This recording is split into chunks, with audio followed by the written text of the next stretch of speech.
everybody, this is Patrick from Sasquatch in the Wild, and this is the starting of the 2017 Bigfoot encounter stuff that I went through. So this will probably be one video on this, and then I'll start putting out some funny videos that we did that I was filming with my Cyclops that I got, I think, right after this camping trip that we were on. This happened in May of 2017, and it was an early camping trip. Mike found a spot. I can't even remember where this location was really at. I know the area, but I don't remember the spot that this was at. It was really close. It was in between a town and residential living, and they had a lot of unusual Bigfoot happenings there. Where we were camped was kind of like in this little nook, and there was a big rock face up from the back of Mike's tent, and I'm going to show his tent here in a second. Yeah, let's do that. So I'm going to pause the video, and I'm going to start into that here in a second. So this is Mike's tent, and looking at his tent, you would think, well, you know, this is pretty cool. And Mike's tent is pretty damn cool. It's neat. He had a wood-burning stove inside the tent because it was chilly those nights. On this side of the campsite, let's see if we can go over. On this side where the cursor is, there is a big rock face. And above that rock face was a large area of loose rock and boulders. And I was scurrying around up on that on the following day. When I tell you that we had Junior running by our tent in the Junior series of videos, this kid was running in between where the rope is tied here and where the rope is tied down here into his stakes.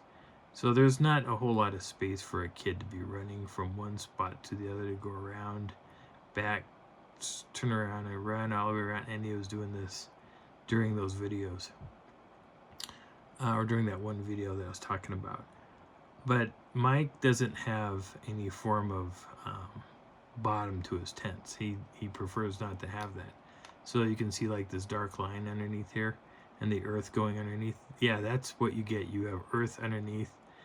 The zipper will zip up. There are no windows on the sides, on either side, or on the door. There's one window that's placed like right here on the back of the tent, and that would be about it. There is no other real windows there, and the wind will cut through underneath the tent, and you'll feel it when you're inside the tent. It does feel warm when the stove is on this side of the tent, because this is where the entrance is. The stove pipe, I do believe, is like right on this side, almost like where this tree is. There was, yeah, it was nice. It kept you nice and warm and toasty. There is a spark arrestor over the top of it, so there are no sparks that can ignite a tree or anything, but there was no fire danger back when we were camping at this location. Or even at most locations, we didn't really have a fire danger issue going on. But this is what Mike's tent looks like, especially in the daytime. It was kind of cool to find this picture to show you what it looks like. So now let's go back to the beginning of all this craziness, and I'll explain it.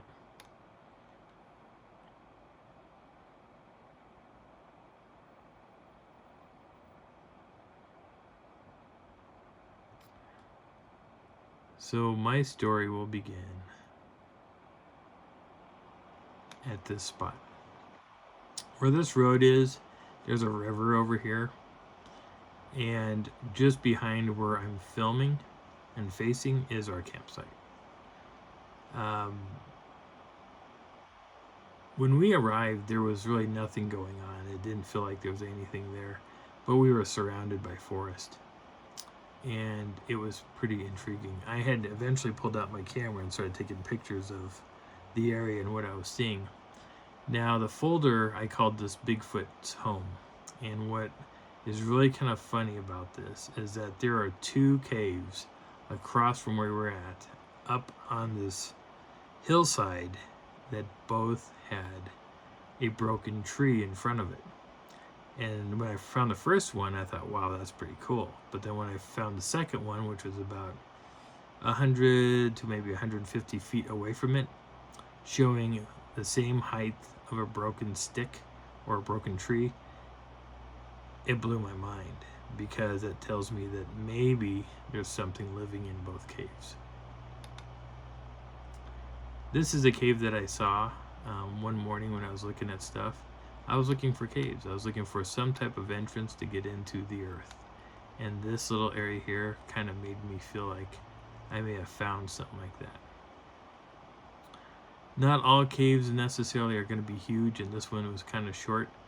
And I would have liked to have gotten over to that side and poked my head through that just to see what was inside. But in one picture, I do believe I may have photographed a black bear, kind of sitting at the entrance. But this is not that photograph. This is that rock face that Mike's tent is on this side, and this is the rock face that there was a bit of an overhang that you could sit under, and it was really kind of nice. If there was a hard wind, this is where it'd be nice to be, but we all decided that parking our tent underneath this thing was not necessarily the safest idea. These are the boulders that you would see. Now, I actually did climb up this thing. This is the rock face, and Mike's truck, I do believe, is over there. Yeah, Mike's truck is right there. So his tent was over here. And I was trying to find a way up to the top of this, because that morning I actually heard knocking going on up here, and I started to think that there might be a Sasquatch up here.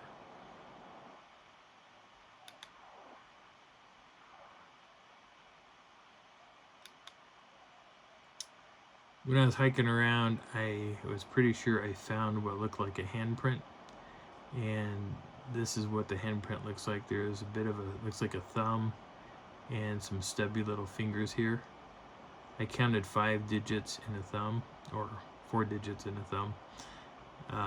But then this also looks like a foot, because it kind of resembles the way it is. But this also could be one other possibility. And the other possibility that this could be is just water that created this illusion. So either this is a thumb, and these are the 4 digits, or water came along and it made this effect. But it looked awfully real to me when I looked at it the first time. Let's go back down. I wonder if I missed a photograph. Yep, I did. So Mike's truck is down here, his tent is right here, and this is the morning that I got up early and nobody else was up yet. And I started to walk across this, and I kid you not, this was the scariest walk ever, because every rock, including these boulders right here, felt like they wanted to just go. And if there was a slide, Mike and Trenton would have died, and if it happened at night, I probably would have died underneath where the tent is located. There were all kinds of boulders up in there. Everything was loose. Nothing felt truly safe up on that, in those rocks.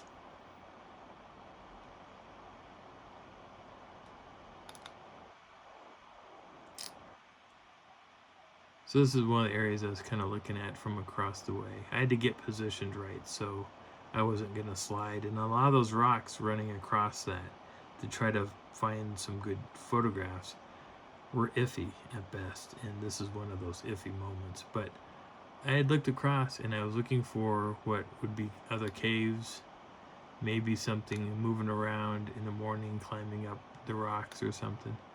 And I just did not see it. I was hoping and looking, and thinking, where would I go if it was me? Where could I hide? And not everything that looks dark is a cave. Like this spot here is just an overhang. That's an overhang. This actually might be a cave, or leads into an open area inside the mountain, because that's pretty dark. That's a pretty black looking object. And I was hoping to see maybe something on the other side, maybe a structure or something that I could show Mike, but I didn't see any of that. But I had a lot of faith that I might see something that would be pretty darn cool.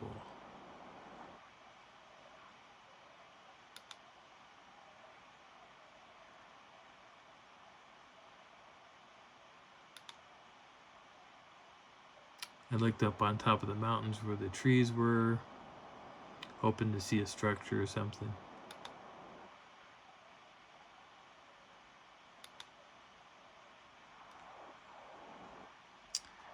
And I started looking closely, hopefully seeing something that would really show that there's some type of evidence here.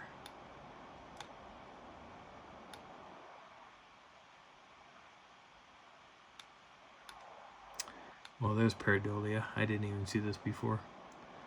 That's kind of a freaky looking face-like thing. It's like a pair of nostrils, eyeballs, a frown, a big chin. But that's pareidolia. It's not what you think it is. Same with this thing, it's pareidolia. And that thing.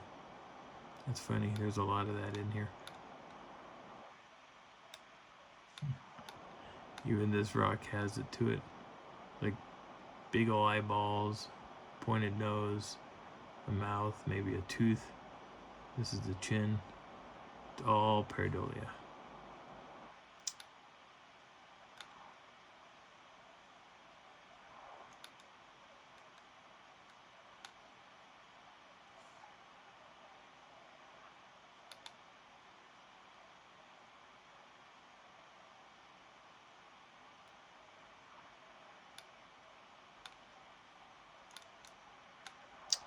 Looks like there might be something to climb into here. There's a lot of rocks in this area, and I actually went around this way. There was a spot on top of the rock where there was like this U shape and a tree was growing up out of it. That was kind of cool.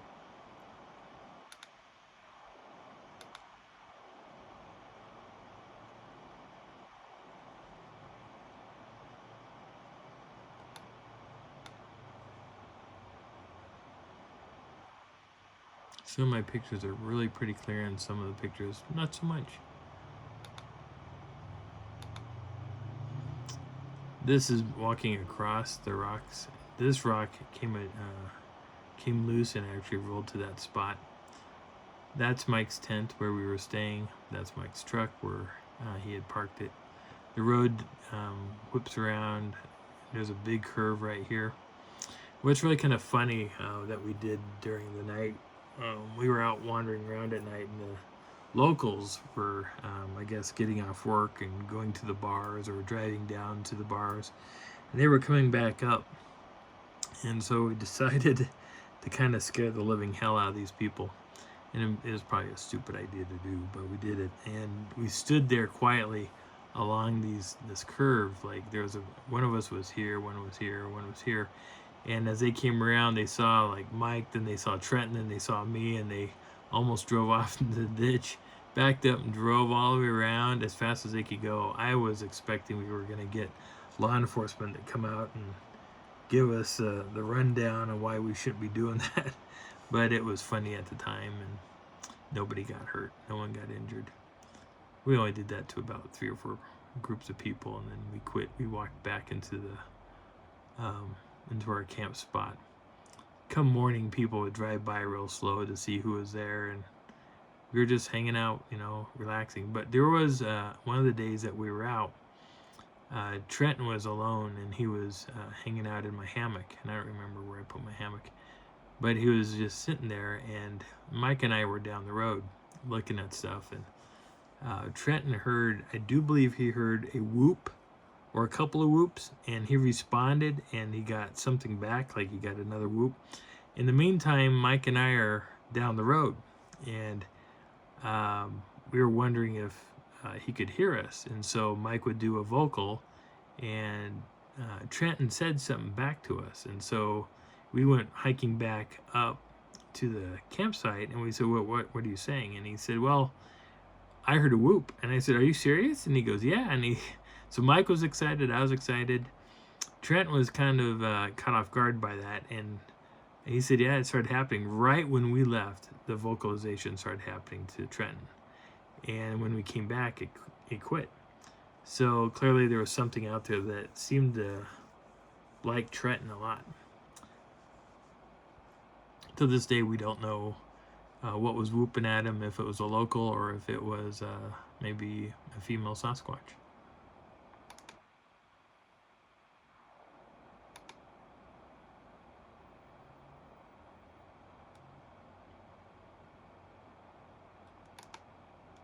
Yeah, I thought this was a cave. I think this is just a couple of boulders. This looks like it's going down, but this tree is blocking the way, so you can't really see what's going on the other side of this. But I just think it's an overhang of some sort. This is a bowl that I found, a wood bowl. It's just bark, but I thought it was kind of cool that you could put stuff in it and like store nuts and whatever else. At first I was going to keep it, and then I decided not to do it. And I put stuff in it, like kind of like a gifting type thing, but it was no food. I just put like rocks and some other things that I thought was kind of cool to look at.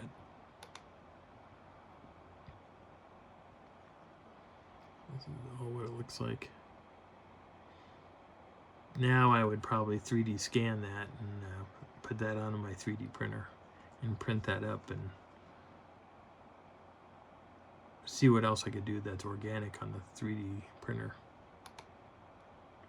That's the tent from above, looking down at it. There's the smokestack right there.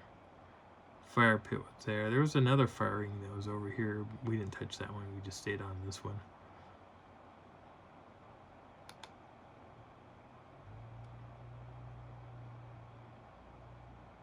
I climbed up and around on top of this thing. It was pretty crazy being up there. One of the sounds I heard, it sounded like something was rock clacking, and you could hear this and so I got closer and closer and closer and closer to it. And I was going up this really iffy boulder field, which was right above us. And what I discovered was a crow, and the crow had a shell in its beak, and it was pounding it against the rocks to try to get the snail to come out. And eventually the crow got to the snail and ate the snail. But it was interesting to watch how they were pounding that shell into the rocks to get the food out. And it was also very surprising to know that rock clacking sound can be created by a crow that's beating the living hell out of a snail just to try to get to it. And there's other ways you can hear rock clacking that are not related to Sasquatch, that you could hear anywhere. If you're near the river, you can hear it, and you will think that you are listening to rock clacking, but you can't ever see it. And it's actually just rocks inside the river banging against each other, and the water amplifies the sound, and we hear it as rock clacking, even though we don't see it.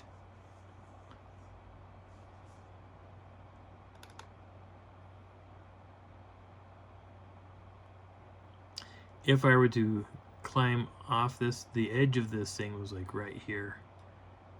There was an area that I could go down this way and eventually get all the way down, but this line right here is actually about a 15 to 20 foot drop to the ground, and it's misleading. So you could think you're going to make it, and then when you get to the tree you realize there's a drop off, and it was really misleading. But it was interesting to know that I could have fallen and gotten injured pretty bad if I would have followed that idea. This is the same thing. You're looking at the tent. The rock face goes down, goes right here and back. It looks like it's shallow, but it's not. It is totally misleading.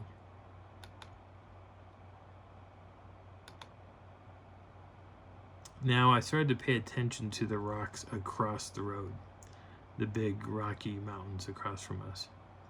Now, this is not part of the Rocky Mountain State Park or National Park. This is wherever the hell this place was located. But I was hoping to see things. I was hoping to spot something intriguing. And I did see something coming up.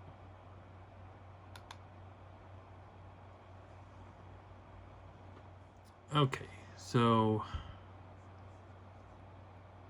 this is just a rock face. I thought was kind of cool looking.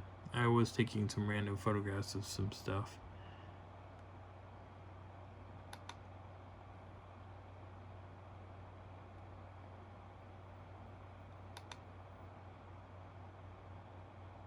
I found this stump while I was up there climbing around, and I ended up putting the bowl in it and these rocks that I have up here in my hand. I don't know if you can see those or not. There's like rocks right above me. I lose the cursor and looking at the pictures and stuff. There's rocks right up it I'm holding on to, and I end up putting them inside the bowl.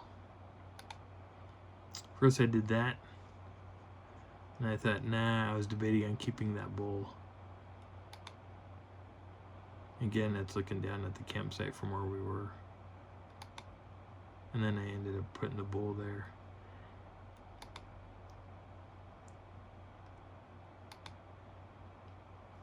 And I got to a safe spot on the opposite side of the crazy boulder field. And I began photographing this mountain side on across from me.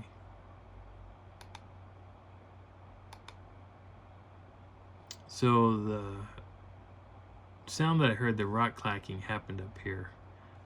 There was a crow that was up in here pounding away at the rocks, and it really sounded like there was somebody up here doing it when I discovered it was a crow. But I climbed all the way up through this to get up there to see what it was, and I had to do it quietly, and that's even harder than doing anything else. But I climbed all the way up.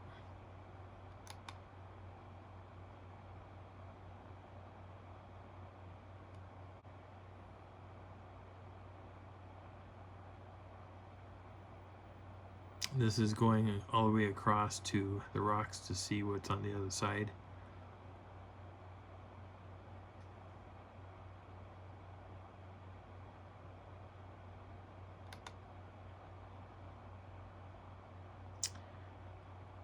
I saw a little bit of snow back here, some snow up in here.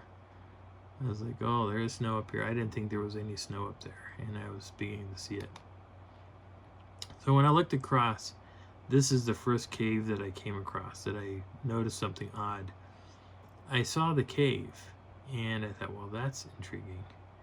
And then I see this stick right here. This stick is a tree. And this tree goes straight up, and it's snapped. There is like this is probably about 3 feet maybe in height, going from down here and up. And it's right in front of this cave. Now at first I thought, well, it's probably nothing. And then I kind of started looking at it. Now I can't see in it. I can see part of it, what's in here. So here's a boulder right here, and it goes across. Now there's something blocking that. So there's something dark right here, and there's something really dark right here. So something's making these areas really dark. But I can see a lighter shade. So this whole thing over here is a lighter shade of something. Actually, it's light here, it's light here, going up and across. This whole space in here is lighter. So there's like a boulder here. There looks like there's something dark right here, something dark right here, and the rest of this is dark. Now it could be that it goes back in and goes around this boulder thing here, which is probably possible. But I found that kind of intriguing, and I kind of cleaned up one to see if there was really anything in there, and I can't really clean up really past what's going on here. So this is where I'm going to end the video, because we're close to 28 minutes, and this is a good stopping point. So the next half of this video will be right where I start from this, because I see some odd things in the pictures, and there's other things that you saw through the little clips when I was running back in the very beginning of all this. There were bones found and some oddities found with those bones. My name is Patrick, and this is Sasquatch in the Wild. I hope you enjoyed the journey, and I'll be talking to you soon on Sunday. Thanks. Bye.